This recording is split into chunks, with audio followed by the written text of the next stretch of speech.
Hello students and I welcome you all in this channel Study and Crack। और आज हम अपनी चंद dynasty के पार्ट 3 को लेकर आए हैं। हमने पार्ट 2 में जाना था कि कैसे ज्ञानचंद को गरुड़ की उपाधि मिलती है, कैसे वो अपने सेनापति नीलू कठायत की हत्या करवाता है। उसके बाद उद्यानचंद उसके लिए प्रायश्चित करता है, नौले मंदिर आदि का निर्माण कराता है। उसके बाद कैसे विक्रमचंद का बालेश्वर मंदिर से ताम्रपत्र प्राप्त होता है, भारती चंद, रतन चंद, कीर्ति चंद, कट्टकाली प्रथा क्या होती है और किसने अजयपाल यानी कि गढ़वाल के शासक को हराया था। तो ये सब चीज़ें हमने जानी थी और हमने अपना सेशन ख़त्म किया था 42वें राजा पुनीचंद पर। तो आज हम इस वीडियो में जानेंगे राजा पुनीचंद से आगे 43rd राजा हमारा राजा भीष्मचंद। तो हमारे जो भीष्मचंद थे उन्होंने हमारा जो रूल किया फ्रेंड्स, वो रूल हमारा कोई बहुत ज़्यादा लंबा नहीं था लेकिन काफ़ी इफ़ेक्टिव था। यस, इसमें बहुत सारी चीज़ें हुई जो जानना ज़रूरी है हमारे लिए। तो स्टार्ट करते हैं अपने राजा भीष्मचंद से। ओके, सो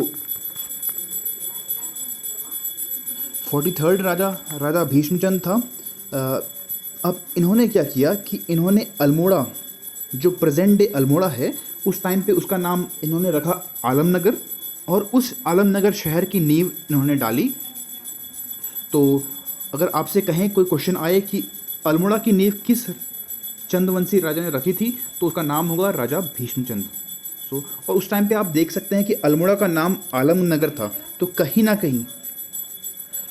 कहीं इसमें कोई मुग़ल फैक्टर, यानी कि ये राजा मुग़ल से थोड़ा इन्फ्लुएंस्ड होगा, क्योंकि आपने देखा होगा कि ये नगर के नाम से जो ज़्यादातर शहर हैं वो हमारे मुग़ल वंशजों ने रखे हैं। तो आलमनगर की नींव किसने रखी, वो होगा हमारा राजा भीष्मचंद ने। यस।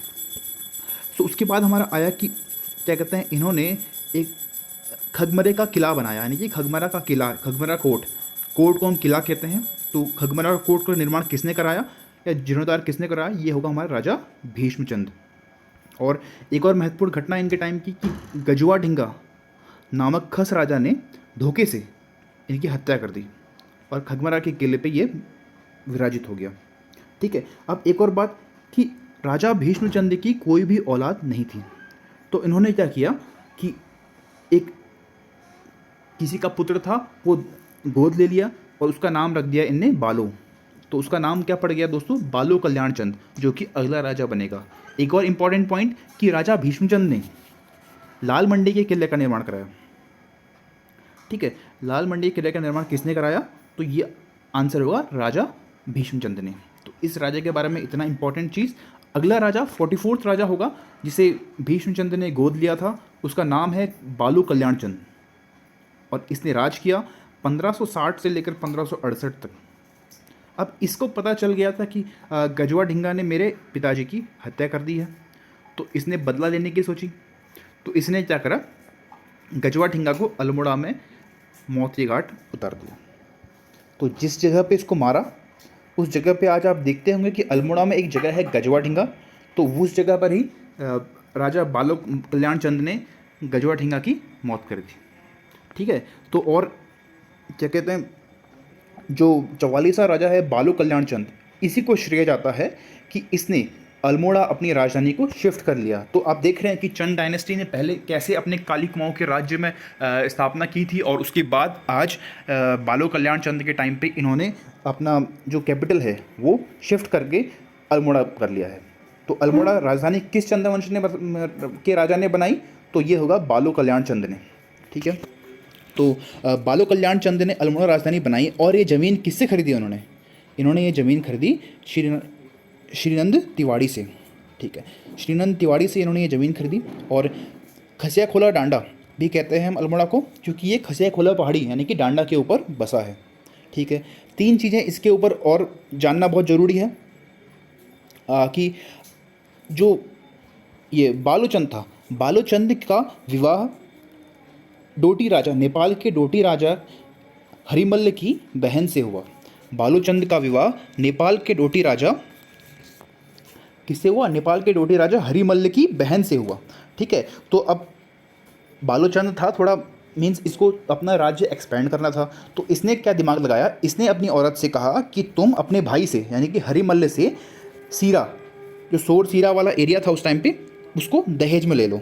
तो इसकी बहन ने कहा चलो ठीक है, अपने भाई से कहा कि हरिमल्ल से कहा कि अपने भैया से कि मुझे ये सीरा का इलाका मुझे दान दहेज में चाहिए। ठीक है, तो यार अब हरिमल्ल ने कहा यार सीरा तो मेरा सिर है, तो सिर को मैं कैसे दूं, तो आप एक काम करो, आप इस सोर वाला इलाका पिथौरागढ़ का एरिया आप ले लो। ठीक है, तो ये वाला एरिया इसने दहेज में पा लिया। ठीक है, इसने गंगोली, जो पूर्व गंगा और सरयू के बीच में है ना, आप देखते हैं यहाँ पर जो बागेश्वर का इलाका है, वो इलाका गंगोली का था। तो वहाँ पर इसने क्या करा कि गंगोली विजय का इसने पूरी प्लानिंग की और उसके बाद गंगोली को जीत लिया। ठीक है, और वहाँ पर इसने एक नौला बनाया जिसका नाम था इसका जानवी नौला। ठीक है, और इसी टाइम पे इसने दानपुर एक जगह है, इसको भी विजित कर लिया। और दानपुर पे उस वक्त कौन था, खस राजा था। कौन था, खस राजा वहाँ पर था, उसको हराकर इन्होंने दानपुर का विजय भी कर लिया। देखिए जो इसमें मैं ये पॉइंट्स लाया हूँ, ये सारे पॉइंट्स आपके पेपर में वन लाइनर के फॉर्म में डायरेक्ट पूछे जा सकते हैं। तो आपके लिए ये इम्पॉर्टेंट हो जाता है कि क्या कहते हैं, इन सब चीज़ों को आप मेमोराइज़ कर लें। ठीक है, इसमें मैंने ज़्यादा चीज़ें नहीं डाली हैं क्योंकि ज़्यादा पढ़ने का भी कोई फ़ायदा नहीं है और कोई औचित्य भी नहीं है, क्योंकि अभी टाइम बहुत कम है। तो इसमें हम जितना पॉइंट टू पॉइंट चलेंगे उतना ये फ़ायदेमंद रहेगा। अब अगले राजा की बात करें तो अगला राजा आ गया और राजा रुद्रचंद। तो रुद्रचंद की बात करेंगे तो ये 1568 से 1597 तक इसका रूल रहा। और आप देख रहे हैं कि जो भी राजा आ रहे हैं उनका टाइम पीरियड फिक्स है, क्योंकि इनके बारे में अब रिलायबल सोर्सेज हमें मौजूद मिलने लग गए हैं। ठीक है, अब इसके टाइम पे क्या घटना होती है कि यार देखो ये क्या करता है ना, ये क्या करता है कि हुसैन खान नाम का एक व्यक्ति है जो शाहजहाँपुर का नवाब है प्रेजेंट उस टाइम पे।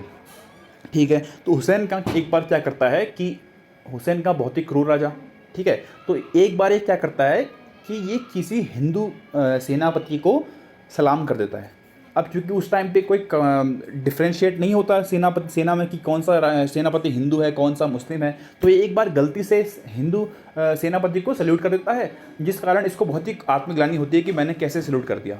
ठीक है, तो ये क्या करता है कि सारे हिंदू जो सेनापति थे उन्हें ऑर्डर देता है, जो सिपाही थे, कि आप अपने कंधे पे एक टुकड़ा बांधेंगे कपड़े का अलग से, ताकि आपका डिफ्रेंशिएशन हो जाए। तो इसका नाम क्या रख देते हैं, टुकड़िया। तो हुसैन खान जो होता है वो टुकड़िया हो जाता है। अभी बहुत ही क्रूर राजा, तो इसने क्या करा कि जो रुद्रचंद का जो तराई का एरिया था ना, उस एरिया पे पूरा कब्जा कर लिया इसने। ठीक है, और बार बार ये उनको परेशान करने लगा कि यार कभी भी मन किया सेना इकट्ठी की और उसके बाद सीधे धावा बोल दिया, तराई पे कब्जा कर लिया इसने। ठीक है, 1575 के टाइम पे ये फिर आ गया, तो यार रुद्रचंद हो गया बहुत परेशान इससे। ठीक, यार ये तो बड़ा ही मतलब परेशान कर देता है। ठीक है, तो रुद्रचंद ने इसकी कंप्लेन कहाँ कर दी, रुद्रचंद ने इसकी कंप्लेन कर दी दिल्ली दरबार में। अब दिल्ली दरबार में कंप्लेन हो गई इसकी, तो इसको फरमान आया कि भाई तुम ऐसा करो। उस टाइम पे अब देखो यहाँ मुग़ल आ चुके हैं। ठीक है, अभी किसका रूल चल रहा होगा यहाँ पे चल रहा होगा आपका रूल अकबर का। ठीक है, 1556 में अकबर जी आ चुके हैं यहाँ, 1605 तक बैठे रहेंगे। ठीक है, तो अकबर ने कहा यार तुम बड़ा परेशान कर रहे हो ये रुद्रचंद को, रुद्रचंद पहाड़ का अपना आराम से रह रहा है, उसको तुम क्यों परेशान कर रहे हो। उसे भेज दिया बुलावा। तो हुसैन खान जाने लगा और रास्ते में ही कुछ कारणवश इसकी मृत्यु हो गई। तो रुद्रचंद का एक जो कांटा था ना वो हो गया रास्ते से साइड। अब अगली बारी, लेकिन रुद्रचंद का कांटा तो हट गया, लेकिन तराई का रीजन जो है ना बहुत फर्टाइल रीजन है। तो हर राजा की नज़र, जो तराई का राजा होते थे उनकी नज़र थी किसके ऊपर, ये रुद्रचंद के तराई भाग के ऊपर, क्योंकि बहुत ही फर्टाइल 9 लाख माल आ रहा है वहाँ से, 9 लाख रुपए पर ईयर आ रहे हैं। तो ये सब चीज़ें थी वहाँ पर। तो वो जो एरिया है हमेशा ही मतलब काफ़ी वल्नरेबल एरिया था, वहाँ पर बहुत ही मतलब लूटपाट होते रहती थी। तो अब क्या हुआ कि रुद्रचंद अभी शांति हुआ था कि दोबारा अटैक हो गया। इस बार जो कटहर का नवाब है उसने यहाँ पर क्या कर दिया, अटैक कर दिया। ठीक है, अब जो कटहर का नवाब जो था वो क्या करा ना, उसकी जो सेना थी बहुत बड़ी। अब तो रुद्रचंद ने कहा यार कि ऐसे तो कोई फ़ायदा होगा नहीं, क्योंकि क्या कहते हैं, अब क्या होगा ना, देखो उतनी बड़ी सेना, पहाड़ में वैसे ही आदमी कम, ना उनको प्लेन्स में लड़ने का अनुभव। तो रुद्रचंद ने यहाँ पर दिमाग लगाया, लेकिन पहाड़ का जो आदमी होता है वो बड़ा ताकतवर होता है। तो इसने क्या दिमाग लगाया, इसने कहा नवाब कटहर नवाब से कि भाई ऐसा करते हैं, तेरी सेना तो बहुत बड़ी है, मैं लड़ूंगा नहीं, ऐसा करते हैं चल सिंगल सिंगल फाइट कर लेते हैं, ठीक है, कि क्या कहते हैं जो जीतेगा उसका सब कुछ हो गया। तो यार अब ऐसे देखो नवाब को भी अपनी इज्जत प्यारी थी, तो मना कैसे करता, तो उसने हाँ कर दी। और ये जो रुद्रचंद निकला बहुत बहादुर, तो इसने क्या करा, उसको सिंगल हैंड में हरा दिया और रुद्रचंद जीत गया। अब देखिए रुद्रचंद जीत गया, तो ये बड़ा इसने बहुत ही ट्रिकी मतलब एक अपने को सिचुएशन से निकाल लिया, ठीक है। और इसी टाइम पे इसने क्या करा कि यार अब इसने कहा कि सारे जो ये मुग़ल के अधीन प्लेन्स के राजा हैं ये बार बार अटैक कर रहे हैं, तो इससे बढ़िया मैं भी जो है मुग़ल अधीनता स्वीकार कर लूँगा और इनसे मुग़लों से अपना 84 माल यानी कि जो 9 लाख माल प्लेन्स का एरिया है उसका फरमान ले लूँगा, ताकि कोई राजा मुझे परेशान ना करे, ठीक है। अब इसने 1587 में मुग़ल अधीनता स्वीकार कर ली। मुग़ल अधीनता कब स्वीकार की, 1587 में। हालांकि चंद्रवंश के लोग पहले से मतलब कि नजराना तो पेश करते आए थे, लेकिन रुद्रचंद ने आधिकारिक तौर पर मुग़ल सल्तनत का जो अधीनता है वो स्वीकार कर ली, ठीक है। और अब उसके बाद अगले ही साल 1588 में ये क्या करता है, अकबर से भेंट करने के लिए चले जाता है, कहाँ को, लाहौर को, ठीक है। अब जो इसका जिक्र कैसे पता चला हमें, तो इसका जिक्र पता चला अब्दुल कादिर की तवरीख हिंद किताब में। उसमें लिखा गया है कि शिवालिक पहाड़ों से एक राजा आया था लाहौर में। तो शिवालिक के पहाड़ों पर उस टाइम पे राजा कौन था, राजा रुद्रचंद, और वो अपने साथ याक, घोड़े, बकरियां आदि सब लाया था, ठीक है। तो ये उसमें कहा गया था, ठीक है। तो अकबर से भेंट की, उसको इतना खुश किया कि भाई आप तो बड़े प्रतापी राजा हो, ये हो वो हो, उसके मतलब थोड़ा मक्खन लगाया उसको और उससे अपना 84 माल का फरमान ले आया, ठीक है। अब देखो इसने क्या करा, रुद्रचंद ने एक और वन लाइनर क्वेश्चन कि रुद्रपुर सिटी यानी जो आज की रुद्रपुर है हमारा उधम सिंह नगर में, वो सिटी का निर्माण किसने किया। तो यार देखो इससे ये फरमान तो ले आया अकबर से कि आपका 84 माल आपका है, तराई का क्षेत्र आपका है, लेकिन अब क्या भरोसा किसी का। तो इसने क्या करा कि अब इसको लगा कि यार प्लेन्स की सेफ्टी भी ज़रूरी है, तो इसने क्या करा, रुद्रपुर नामक जगह है वहाँ पर इसने एक किला बना लिया अपने लिए, और इसी से स्टार्ट हुआ रुद्रपुर जो सिटी है प्रेजेंट की, उसकी स्थापना। तो रुद्रपुर सिटी की स्थापना किसने की, रुद्रचंद ने, इसीलिए उसका नाम अपने नाम से उसने रुद्रपुर रख दिया, ठीक है। और इसने बीरबल को खुश करने के लिए उसे अपना पुरोहित बना लिया, ठीक है। इसी व्यक्ति ने अल्मोड़ा का जो क्या था मल्लू महल बनाया, अल्मोड़ा में मल्लू महल है आज की डेट में, तो ये किसने बनाया, ये बना दिया इसने भाई ने, ठीक है। अब इसके बाद इसके से तो बहुत सारी चीज़ें हैं, मतलब अब देखिए इसने क्या करा, इसका जो सेनापति था पुरुषोत्तम या फिर इसका नाम कहें पुरुषपंत, तो इसको इसने भेज दिया कहाँ, डीडी हाट और नेपाल के बीच में जो सीरा था जगह, वहाँ इस क्या हुआ, उसके जो पिताजी दादाजी थे इनने दहेज में ले लिया था, ठीक है, वो ले लिया दहेज में। लेकिन क्या हुआ कि उसके बाद दोबारा वहाँ पर किसी ने कब्जा कर लिया, तो भाई ने फिर दोबारा अपनी सेना भेजी और डीडी हाट से नेपाल तक का इलाका, इसका जो पुरुषोत्तम पंत था वो बहुत ही मतलब प्रतापी टाइप का सेनापति, तो इसने क्या करा, सारा एरिया जीत लिया। और पुरुषोत्तम पंत को सारी नॉलेज भी थी एरिया की, क्योंकि ये कहाँ का था, गंगोली का था ये। तो अब इसने क्या करा कि सारी चीज़ें, ये डीडी हाट वाला एरिया नेपाल तक का इसने जीत लिया, ठीक है। सोर तो इनके पास पहले से है ही, ठीक है।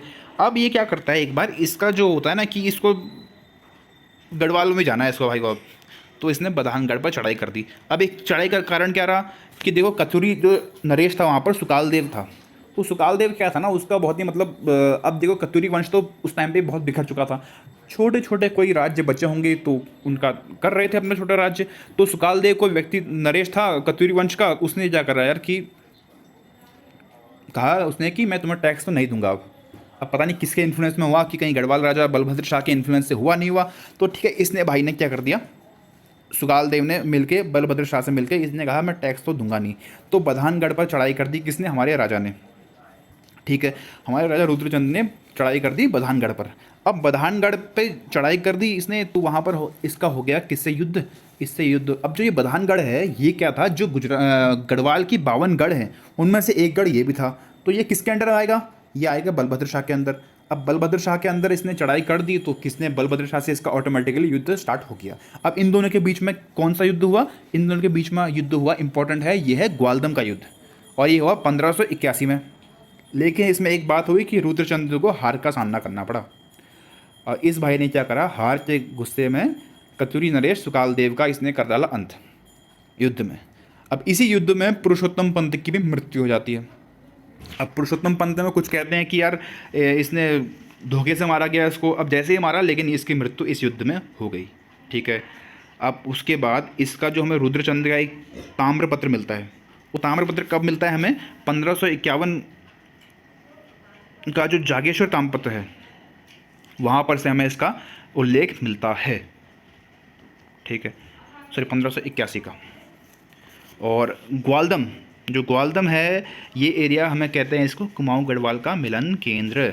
और जो मैं बताया था आपको 1588 में इसने अकबर से मुलाकात की थी, जो तवारीख़ जो हिंद थी उसके अलावा जहांगीर की जो ऑटोबायोग्राफी है तुजुक ए जहांगीरी, इसमें भी हमें रुद्रचंद और अकबर की भेंट का जो वर्णन है वो मिलता है। ठीक है। अब क्या हुआ कि इसने दोबारा से अपने जो पिताजी लोगों पे या सोमचंद के टाइम पे जो चौखानी ब्राह्मणों की जो प्रथा चली आ रही थी उसने इसको दोबारा स्टार्ट कर दिया। ठीक है। और इस व्यक्ति ने क्या करा, सभी वर्गों के लोगों हेतु अलग अलग दस्तूर व्यवस्था करवाई, यानी कि कर की व्यवस्था, टैक्स की व्यवस्था अलग अलग सबके लिए इसने फिक्स कर दी। ठीक है। अब दूसरी चीज़, इसको ना संस्कृत ग्रंथों सब का प्रचार प्रसार करने में बहुत मज़ा आता था। इसने अपने कुछ व्यक्ति अपने खर्चे के ऊपर काशी भेजे, वहाँ संस्कृत का कुछ ज्ञान अर्जित करें। और इसकी जो रचनाएं थी वो थी शोनिक शास्त्रम और त्रिवेणिक धर्म निर्णय, ये दो इसकी जो संस्कृत में रचनाएं इसने करी। इतना हमें नॉलेज जानना जरूरी है किसके बारे में?